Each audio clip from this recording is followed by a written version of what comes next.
ಸ್ನೇಹಿತರೆ, ಇಂದಿನ ಈ ವಿಡಿಯೋದಲ್ಲಿ ನಾವು ಜೂನ್ 21, 22 ಮತ್ತು 23ರ ಪ್ರಚಲಿತ ವಿದ್ಯಮಾನಗಳ ಮಾಹಿತಿಯನ್ನು ತಿಳಿದುಕೊಳ್ಳೋಣ. ಈ ವಿಡಿಯೋದಲ್ಲಿ ಇಲ್ಲಿ ಪಟ್ಟಿ ಮಾಡಲಾಗಿರುವ ಎಲ್ಲ ವಿಷಯಗಳ ಮಾಹಿತಿಯನ್ನು ತಿಳಿದುಕೊಳ್ಳೋಣ. ಈ ವಿಷಯಗಳು ಮುಂಬರುವ ಸ್ಪರ್ಧಾತ್ಮಕ ಪರೀಕ್ಷೆಗಳಿಗೆ ಅತಿ ಉಪಯುಕ್ತವಾಗಲಿವೆ. ಆದ ಕಾರಣ ವಿಡಿಯೋವನ್ನು ಕೊನೆವರೆಗೂ ವೀಕ್ಷಿಸಿ. ಮೊದಲ ಮಾಹಿತಿ, ನಿರ್ಭಯ ಚೇತನ್ ಉಪಕ್ರಮ. ಇದು ಮಹಿಳಾ ಸುರಕ್ಷತೆ ಮತ್ತು ಸ್ಥಳೀಯ ಆಡಳಿತಕ್ಕೆ ಸಂಬಂಧಿಸಿದೆ. ಇದನ್ನು ಕೇಂದ್ರ ಸರ್ಕಾರ ಆರಂಭಿಸಿದೆ. ಈ ನಿರ್ಭಯ ಚೇತನ ಉಪಕ್ರಮದ ಉದ್ದೇಶವೇನು ತಿಳಿದುಕೊಳ್ಳೋಣ ಬನ್ನಿ. ದೇಶದ ಸುಮಾರು 17.5 ಲಕ್ಷ ಪುರುಷ ಚುನಾಯಿತ ಪ್ರತಿನಿಧಿಗಳಿಗೆ ಮಹಿಳೆಯರ ಸುರಕ್ಷತೆ, ಸಮಾನತೆ ಮತ್ತು ಲಿಂಗ ಸಂವೇದನಾಶೀಲ ಆಡಳಿತದ ಬಗ್ಗೆ ಅರಿವು ಮೂಡಿಸುವುದು ಇದರ ಉದ್ದೇಶವಾಗಿದೆ. ಇದು ನಿರ್ಭಯ ರಹೋ ಉಪಕ್ರಮದ ಭಾಗವಾಗಿದ್ದು, ನಿರ್ಭಯಾ ನಿಧಿಯ ಅಡಿಯಲ್ಲಿ ಜಾರಿಗೆ ಬಂದ ಮೊದಲ ರಾಷ್ಟ್ರೀಯ ಮಟ್ಟದ ಉಪಕ್ರಮವಾಗಿದೆ. ಇದರ ನೋಡಲ್ ಸಚಿವಾಲಯ ಪಂಚಾಯತ್ ರಾಜ್ ಸಚಿವಾಲಯವಾಗಿದೆ. ನೆಕ್ಸ್ಟ್, ಸಮುದ್ರ ಜೀವಶಾಸ್ತ್ರದ ಒಂದು ವಿಶೇಷ ಸುದ್ದಿ. ನೀಲಿ ಈಜುಗಾರ ಏಡಿ. ಚೆನ್ನೈನ ICAR ಮತ್ತು CIBA ಸಂಸ್ಥೆ ಮೊದಲ ಬಾರಿಗೆ ಬ್ಲೂ ಸ್ವಿಮ್ಮರ್ ಏಡಿ ಕೃಷಿ ತಂತ್ರಜ್ಞಾನವನ್ನು ಯಶಸ್ವಿಯಾಗಿ ಪ್ರದರ್ಶಿಸಿದೆ. ಇದರ ವೈಜ್ಞಾನಿಕ ಹೆಸರು ಪೋರ್ಟುನಸ್ ರೆಟಿಕ್ಯುಲಾಟಸ್. ಈ ಏಡಿಯನ್ನು ಇದರ ನೀಲಿ ಬಣ್ಣ ಮತ್ತು ಈಜಲು ಸಹಾಯ ಮಾಡುವ ಚಪ್ಪಟೆಯಾದ ಹಿಂಗಾಲುಗಳಿಂದ ಗುರುತಿಸಲಾಗುತ್ತದೆ. ಭಾರತದಲ್ಲಿ ಇದು ಮುಖ್ಯವಾಗಿ ಪಾಕ್ ಕೊಲ್ಲಿ ಮತ್ತು ಮನ್ನಾರ್ ಕೊಲ್ಲಿಯಲ್ಲಿ ಕಂಡುಬರುತ್ತದೆ. ನೆಕ್ಸ್ಟ್, ಸರಿಂಡ. ಸಂಸ್ಕೃತಿಯ ಕ್ಷೇತ್ರದಲ್ಲಿ ತ್ರಿಪುರಾಗೆ ಹೆಮ್ಮೆಯ ಕ್ಷಣವಾಗಿದೆ. ತ್ರಿಪುರಾದ ಸಾಂಪ್ರದಾಯಿಕ ಸಂಗೀತ ವಾದ್ಯವಾದ ಸರಿಂಡಾಗೆ GI ಟ್ಯಾಗ್ ದೊರೆತಿದೆ. ಆದ ಕಾರಣ ಇದು ಸುದ್ದಿಯಲ್ಲಿದೆ. ಸರಿಂಡ ಒಂದು ತಂತಿ ವಾದ್ಯವಾಗಿದ್ದು ಸ್ಥಳೀಯ ಜನಪದ ಸಂಗೀತದಲ್ಲಿ ಬಳಸಲಾಗುತ್ತದೆ. ಇದು ತ್ರಿಪುರಾದ ಬುಡಕಟ್ಟು ಸಂಸ್ಕೃತಿಯ ಪ್ರಮುಖ ಭಾಗವಾಗಿದೆ. ಸರಿಂಡಾವನ್ನು ಸರಿಂಡಾ ಉಕ್ರಪ್ ಎಂದು ಕೂಡ ಕರೆಯಲಾಗುತ್ತದೆ. ಇದನ್ನು ವಿಶೇಷವಾಗಿ ಬಿದಿರಿನಿಂದ ತಯಾರಿಸಲಾಗುತ್ತದೆ. ಇದೇ ರೀತಿ ತ್ರಿಪುರಾದಿಂದ GI ಟ್ಯಾಗ್ ಮಾಡಲಾದ ಇತರ ಉತ್ಪನ್ನಗಳು ತ್ರಿಪುರಾ ರಾಣಿ ಅನಾನಸ್, ರೀಸಾ ಮತ್ತು ಪಚ್ರಾ, ರಿಗ್ನೈ ಮತ್ತು ಮಟಬಾರಿ ಪೇಟ. ಇವೆಲ್ಲವೂ ತ್ರಿಪುರಾದಿಂದ GI ಟ್ಯಾಗ್ ಪಡೆದಂತಹ ವಸ್ತುಗಳು. ಈ ಲಿಸ್ಟಿಗೆ ಇವಾಗ ಸರಿಂಡಾ ಸೇರಿಕೊಂಡಿದೆ. ನೆಕ್ಸ್ಟ್, ಖುರಾಸಾನಿ ಇಂಬ್ಲಿ. ಇದು ಮಧ್ಯಪ್ರದೇಶದ ಮಾಂಡು ಪ್ಲೇಸಿಗೆ ಸಂಬಂಧಪಟ್ಟಂತಹ ಒಂದು ಉತ್ಪನ್ನವಾಗಿದ್ದು ಇದಕ್ಕೂ ಕೂಡ ಇವಾಗ GI ಟ್ಯಾಗ್ ದೊರೆತಿದೆ. ಏನಿದು ಖುರಾಸಾನಿ ಇಂಬ್ಲಿ? ಇದು ಹುಣಸೆ ಹಣ್ಣು. ಇದು ಬಾವೋಬಾಬ್ ಮರದ ಹಣ್ಣಾಗಿದ್ದು ಇದನ್ನು ಮಾಂಡು ಇಂಬ್ಲಿ ಎಂದು ಕೂಡ ಕರೆಯಲಾಗುತ್ತದೆ. ಇದು ವಿಟಮಿನ್ C ಮತ್ತು ಔಷಧೀಯ ಗುಣಗಳಿಂದ ಕೂಡಿದೆ. ಬುಡಕಟ್ಟು ಸಮುದಾಯಗಳು ಇದನ್ನು ಔಷಧಿಯಾಗಿ ಬಳಸುತ್ತಾರೆ.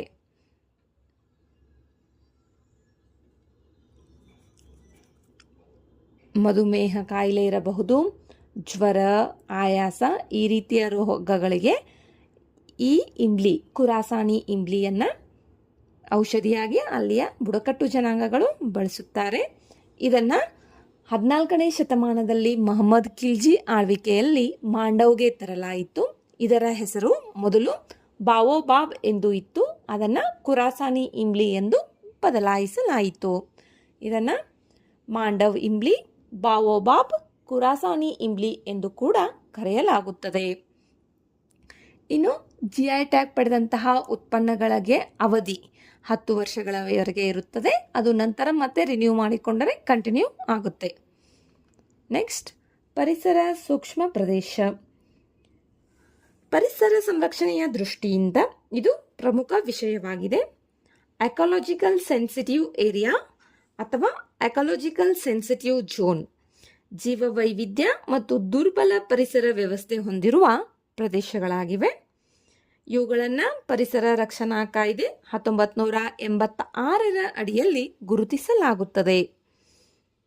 ಪಶ್ಚಿಮ ಘಟ್ಟಗಳಂತಹ ಪ್ರದೇಶಗಳಿಗೆ ಇಂತಹ ರಕ್ಷಣೆ ಬಹಳ ಮುಖ್ಯವಾಗಿದೆ. ಜೀವವೈವಿಧ್ಯ ತಾಣಗಳಲ್ಲಿ ಒಂದಾದ ಪಶ್ಚಿಮ ಘಟ್ಟಗಳು ಪರಿಸರ ಸೂಕ್ಷ್ಮ ಪ್ರದೇಶಗಳ ಅಧಿಸೂಚನೆಯ ಮೂಲಕ ಕನಿಷ್ಠ 3 ರಾಜ್ಯಗಳಲ್ಲಿ ಶೀಘ್ರದಲ್ಲೇ ಬಲವಾದ ಕಾನೂನು ರಕ್ಷಣೆಯನ್ನು ಪಡೆಯಬಹುದು. ಸ್ನೇಹಿತರೆ, ಇಲ್ಲಿ ನಿಮಗೊಂದು ಪ್ರಶ್ನೆ. ಪಶ್ಚಿಮ ಘಟ್ಟಗಳ ರಕ್ಷಣೆಗೆ ಸಂಬಂಧಪಟ್ಟಂತಹ ಸಮಿತಿಗಳು ಯಾವುವು ಎಂಬುದನ್ನು ನೀವು ಕಮೆಂಟ್ ಮಾಡಿ. ನೆಕ್ಸ್ಟ್, ಬೈಕಲ್ ಸರೋವರ. ಇದು ಜಗತ್ತಿನ ಒಂದು ಅದ್ಭುತ ಸರೋವರವಾಗಿದೆ. ಇದು ರಷ್ಯಾದಲ್ಲಿದೆ. ವಿಶ್ವದ ಅತ್ಯಂತ ಹಳೆಯ ಸಿಹಿ ನೀರಿನ ಸರೋವರ, ವಿಶ್ವದ ಅತ್ಯಂತ ಆಳವಾದ ಸರೋವರ ಇದಾಗಿದೆ. ಇದರ ಗರಿಷ್ಠ ಆಳ ಸುಮಾರು 1642 ಮೀಟರ್. ಬೈಕಲ್ ಸರೋವರದಲ್ಲಿ 45 ದ್ವೀಪಗಳಿವೆ. ಇದರಲ್ಲಿ ಓಲ್ಕಾನ ಅತಿ ದೊಡ್ಡ ದ್ವೀಪವಾಗಿದೆ. 1996ರಲ್ಲಿ ಇದನ್ನು ಯುನೆಸ್ಕೋ ವಿಶ್ವ ಪರಂಪರೆಯ ತಾಣವೆಂದು ಘೋಷಿಸಲಾಗಿದೆ. ಇದು ಟಿಬೇಟಿಯನ್ ಬೌದ್ಧ ಧರ್ಮವನ್ನು ಅನುಸರಿಸುವ ಮತ್ತು ಸರೋವರದ ಪೂರ್ವ ಭಾಗದಲ್ಲಿ ವಾಸಿಸುವ ಬುರಿಯತ್ ಜನರಿಗೆ ನೆಲೆಯಾಗಿದೆ. ನೆಕ್ಸ್ಟ್, ಭಾರತದ ಮಾನವಶಾಸ್ತ್ರೀಯ ಸಮೀಕ್ಷೆ. ಭಾರತದ ಸಂಸ್ಕೃತಿ ಮತ್ತು ಜನಾಂಗೀಯ ಅಧ್ಯಯನಕ್ಕೆ ಸಂಬಂಧಿಸಿದ ಸಂಸ್ಥೆ ಭಾರತದ ಮಾನವಶಾಸ್ತ್ರೀಯ ಸಮೀಕ್ಷೆಯಾಗಿದೆ. ಇದನ್ನು ಯಾವಾಗ ಆರಂಭಿಸಲಾಯಿತು? 1945ರಲ್ಲಿ ಪ್ರಸಿದ್ಧ ಮಾನವಶಾಸ್ತ್ರಜ್ಞರಾದ ಡಾಕ್ಟರ್ ಎಸ್.ಸಿ. ರಾಯ್ ಅವರ ನೇತೃತ್ವದಲ್ಲಿ ಇದನ್ನು ಆರಂಭಿಸಲಾಗಿದೆ. ಇದರ ಪ್ರಧಾನ ಕಚೇರಿ ಪಶ್ಚಿಮ ಬಂಗಾಳದ ಕಲ್ಕತ್ತಾದಲ್ಲಿದೆ. ಸಂಸ್ಕೃತಿ ಸಚಿವಾಲಯದ ಅಡಿಯಲ್ಲಿ ಕೇಂದ್ರ ಸರ್ಕಾರದಲ್ಲಿ ಮಾನವಶಾಸ್ತ್ರೀಯ ಸಂಶೋಧನೆಯನ್ನು ಮುಂದುವರಿಸುವ ಏಕೈಕ ಸಂಶೋಧನಾ ಸಂಸ್ಥೆ ಇದಾಗಿದೆ. ಇದು ಭಾರತದ ಬುಡಕಟ್ಟು ಜನಾಂಗಗಳು, ಸಂಸ್ಕೃತಿ ಮತ್ತು ಜೀವನ ಶೈಲಿಯ ಕುರಿತು ಸಂಶೋಧನೆಯನ್ನು ನಡೆಸುತ್ತದೆ. ನೆಕ್ಸ್ಟ್, ಪೆರಿಯಾರ್ ನದಿ. ಇದು ಕೇರಳದ ಜೀವನಾಡಿ ಎಂದು ಕರೆಯಲಾಗುತ್ತದೆ. ಇದು ಕೇರಳದ ಅತಿ ಉದ್ದದ ನದಿಯಾಗಿದೆ. ಪೆರಿಯಾರ್ ನದಿಯ ಸ್ವಚ್ಛತೆಯನ್ನು ಮೇಲ್ವಿಚಾರಣೆ ಮಾಡಲು ಏಕೀಕೃತ ಪ್ರಾಧಿಕಾರದ ಅಗತ್ಯವನ್ನು ಕೇರಳದ ಹೈಕೋರ್ಟ್ ಇತ್ತೀಚೆಗೆ ಒತ್ತಿ ಹೇಳಿದೆ. ಆದ ಕಾರಣ ಇದು ಸುದ್ದಿಯಲ್ಲಿದೆ. ಈ ನದಿಯು ನೀರಾವರಿ, ಕುಡಿಯುವ ನೀರು, ಜಲವಿದ್ಯುತ್ ಇವುಗಳೆಲ್ಲದಕ್ಕೂ ಪ್ರಮುಖವಾದ ಮೂಲವಾಗಿದೆ.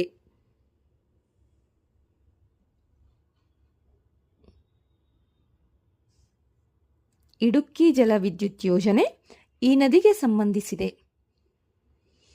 ಇದು ಶ್ರೇಷ್ಠ ಅದ್ವೈತ ತತ್ವಜ್ಞಾನಿ ಶಂಕರಾಚಾರ್ಯರ ಜನ್ಮಸ್ಥಳವಾದ ಪೆರಿಯಾರ್ ನದಿ ದಡದಲ್ಲಿರುವ ಕಾಲಡಿಯಲ್ಲಿ ಇದೆ. ಶಂಕರಾಚಾರ್ಯರ ಜನ್ಮಸ್ಥಳ ಕಾಲಡಿ. ಪೆರಿಯಾರ್ ನದಿ ಕೇರಳದ ಜೀವನಾಡಿಯಾಗಿದೆ. ನೆಕ್ಸ್ಟ್, ಹೊಸ ಅಭಿವೃದ್ಧಿ ಬ್ಯಾಂಕ್, ನ್ಯೂ ಡೆವಲಪ್ಮೆಂಟ್ ಬ್ಯಾಂಕ್ಗೆ ಇತ್ತೀಚೆಗೆ ಉಜ್ಬೇಕಿಸ್ತಾನ್ ಸೇರಿಕೊಂಡಿದೆ. ಇದು 10ನೇ ಸದಸ್ಯ ರಾಷ್ಟ್ರವಾಗಿದೆ. ಇದರ ಬಗ್ಗೆ ಮಾಹಿತಿಯನ್ನು ತಿಳಿದುಕೊಳ್ಳೋಣ.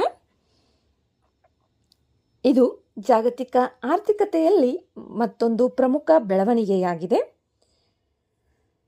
NDB, national new development bank, ಇದನ್ನು ಬ್ರಿಕ್ಸ್ ರಾಷ್ಟ್ರಗಳು ಸ್ಥಾಪಿಸಿದವು. ಇದರ ಪ್ರಧಾನ ಕಚೇರಿ ಚೀನಾದ ಶಾಂಘೈನಲ್ಲಿದೆ. ಅಭಿವೃದ್ಧಿಶೀಲ ರಾಷ್ಟ್ರಗಳಲ್ಲಿ ಮೂಲಸೌಕರ್ಯ ಮತ್ತು ಸುಸ್ಥಿರ ಅಭಿವೃದ್ಧಿಗೆ ಹಣಕಾಸು ಒದಗಿಸುವುದು ಈ ಅಭಿವೃದ್ಧಿ ಬ್ಯಾಂಕ್ನ ಒಂದು ಉದ್ದೇಶವಾಗಿದೆ. ಈ ಬ್ಯಾಂಕನ್ನು ಬ್ರೆಜಿಲ್, ರಷ್ಯಾ, ಭಾರತ, ಚೀನಾ ಮತ್ತು ದಕ್ಷಿಣ ಆಫ್ರಿಕಾ ಸ್ಥಾಪಿಸಿದವು. ತದನಂತರ 2014ರಲ್ಲಿ ಬ್ರೆಜಿಲ್ನ ಪೋರ್ಟ್ಲೇಜಾದಲ್ಲಿ ನಡೆದ 6ನೇ ಬ್ರಿಕ್ಸ್ ಶೃಂಗಸಭೆಯಲ್ಲಿ ಬ್ಯಾಂಕ್ ಸ್ಥಾಪಿಸುವ ನಿರ್ಧಾರವನ್ನು ತೆಗೆದುಕೊಳ್ಳಲಾಯಿತು. ಬ್ಯಾಂಕ್ 2015ರಲ್ಲಿ ಕಾರ್ಯರೂಪಕ್ಕೆ ಬಂದಿತು. ಈ ಬ್ಯಾಂಕ್ನ ಸದಸ್ಯತ್ವವನ್ನು ಬ್ರಿಕ್ಸ್ ಸ್ಥಾಪಕ ರಾಷ್ಟ್ರಗಳು ಬ್ರೆಜಿಲ್, ರಷ್ಯಾ, ಭಾರತ, ಚೀನಾ, ದಕ್ಷಿಣ ಆಫ್ರಿಕಾ. ತದನಂತರ 2021ರಲ್ಲಿ ಬಾಂಗ್ಲಾದೇಶ್ ಅದೇ ರೀತಿ 2021ರಲ್ಲಿ UAE, 2023ರಲ್ಲಿ ಈಜಿಪ್ಟ್, 2025ರಲ್ಲಿ ಅಲ್ಜೀರಿಯಾ, 2026ರಲ್ಲಿ ಉಜ್ಬೇಕಿಸ್ತಾನ್ ಹೊಂದಿವೆ. ಇದರ ಜೊತೆಗೆ ಉರುಗ್ವೆ, ಕೊಲಂಬಿಯಾ, ಇಥಿಯೋಪಿಯಾ ಆಡಳಿತ ಮಂಡಳಿಯು ಸದಸ್ಯತ್ವವನ್ನು ಅನುಮೋದಿಸಿವೆ. ಈ ಔಪಚಾರಿಕ ಪ್ರಕ್ರಿಯೆ ಪೂರ್ಣಗೊಂಡ ನಂತರ ಅವರು ಕೂಡ ಪೂರ್ಣ ಸದಸ್ಯರಾಗುತ್ತಾರೆ. ನ್ಯೂ ಡೆವಲಪ್ಮೆಂಟ್ ಬ್ಯಾಂಕ್ಗೆ 10ನೇ ಸದಸ್ಯ ರಾಷ್ಟ್ರವಾಗಿ ಸೇರಿದ ದೇಶ ಯಾವುದು? ಅದು ಉಜ್ಬೇಕಿಸ್ತಾನ್. Next, biochar. ಭವಿಷ್ಯದ ಕೃಷಿಗೆ ಸಹಾಯಕವಾಗುವ ಬಯೋಚಾರ್ ಕೃಷಿ ತ್ಯಾಜ್ಯವನ್ನು ಕಡಿಮೆ ಆಮ್ಲಜನಕದಲ್ಲಿ ಬಿಸಿ ಮಾಡಿದಾಗ ನಮಗೆ ಬಯೋಚಾರ್ ಸಿಗುತ್ತದೆ. ಇದರ ಪ್ರಯೋಜನಗಳು ಮಣ್ಣಿನ ಗುಣಮಟ್ಟವನ್ನು ಹೆಚ್ಚಿಸುತ್ತವೆ, ನೀರು ಹಿಡಿದಿಡುವ ಸಾಮರ್ಥ್ಯವನ್ನು ಹೆಚ್ಚಿಸುತ್ತವೆ, ಇಂಗಾಲ ಸಂಗ್ರಹಿಸಲು ಇವು ಸಹಾಯ ಮಾಡುತ್ತವೆ. ಭವಿಷ್ಯದ ಸುಸ್ಥಿರ ಕೃಷಿಯಲ್ಲಿ ಬಯೋಚಾರ್ ಪ್ರಮುಖ ಪಾತ್ರವನ್ನು ವಹಿಸಬಹುದು. ಬಯೋಚಾರ್ ಬೆಳೆ ಉತ್ಪಾದಕತೆಯನ್ನು 10ರಿಂದ 30% ಮತ್ತು ನೀರು ಹಿಡಿದಿಟ್ಟುಕೊಳ್ಳುವ ಸಾಮರ್ಥ್ಯವನ್ನು 10ರಿಂದ 25% ಸುಧಾರಿಸುತ್ತವೆ ಎಂದು ಇತ್ತೀಚಿನ ಅಧ್ಯಯನಗಳು ಸೂಚಿಸಿವೆ. ಆದ ಕಾರಣ ಮುಂದಿನ ಕೃಷಿಗೆ ಈ ಬಯೋಚಾರ್ ಅತಿ ಉಪಯುಕ್ತವಾಗಿದೆ. ಇದು ಕೃಷಿ ಮಾತ್ರವಲ್ಲ, ಕೈಗಾರಿಕೆಯಲ್ಲಿ, ನಿರ್ಮಾಣ ವಲಯದಲ್ಲಿ, ತ್ಯಾಜ್ಯ ನೀರಿನ ಸಂಸ್ಕರಣೆಯಲ್ಲಿಯೂ ಕೂಡ ಇದನ್ನು ಬಳಸಬಹುದು. ಸ್ನೇಹಿತರೆ, ಇಂದಿನ ಪ್ರಚಲಿತ ವಿದ್ಯಮಾನಗಳಲ್ಲಿ ಪರಿಸರ, ಸಮಾಜ, ವಿಜ್ಞಾನ, ಸಂಸ್ಕೃತಿ ಮತ್ತು ಜಾಗತಿಕ ಆರ್ಥಿಕತೆಗೆ ಸಂಬಂಧಿಸಿದ ಪ್ರಮುಖ ವಿಷಯಗಳನ್ನು ನಾವು ತಿಳಿದುಕೊಂಡೆವು. ಒಂದು ಸಣ್ಣ ಮಾಹಿತಿ ಕೂಡ ಮುಂಬರುವ ಸ್ಪರ್ಧಾತ್ಮಕ ಪರೀಕ್ಷೆ ಯಶಸ್ಸಿನಲ್ಲಿ ದೊಡ್ಡ ಪಾತ್ರವನ್ನು ವಹಿಸಬಹುದು. ವಿಡಿಯೋದಲ್ಲಿರುವ ಮಾಹಿತಿ ನಿಮಗೆ ಉಪಯುಕ್ತವೆನಿಸಿದರೆ ವಿಡಿಯೋಗೆ ಲೈಕ್ ಮಾಡಿ, ನಿಮ್ಮ ಸ್ನೇಹಿತರೊಂದಿಗೆ ಹಂಚಿಕೊಳ್ಳಿ. ಇನ್ನಷ್ಟು ಈ ರೀತಿಯ ಮಾಹಿತಿಗಳಿಗಾಗಿ ನಮ್ಮ ಚಾನಲನ್ನು ಸಬ್ಸ್ಕ್ರೈಬ್ ಮಾಡಿಕೊಳ್ಳಿ. ಧನ್ಯವಾದಗಳು. ಮತ್ತೆ ಮುಂದಿನ ವಿಡಿಯೋದಲ್ಲಿ ಸಿಗೋಣ.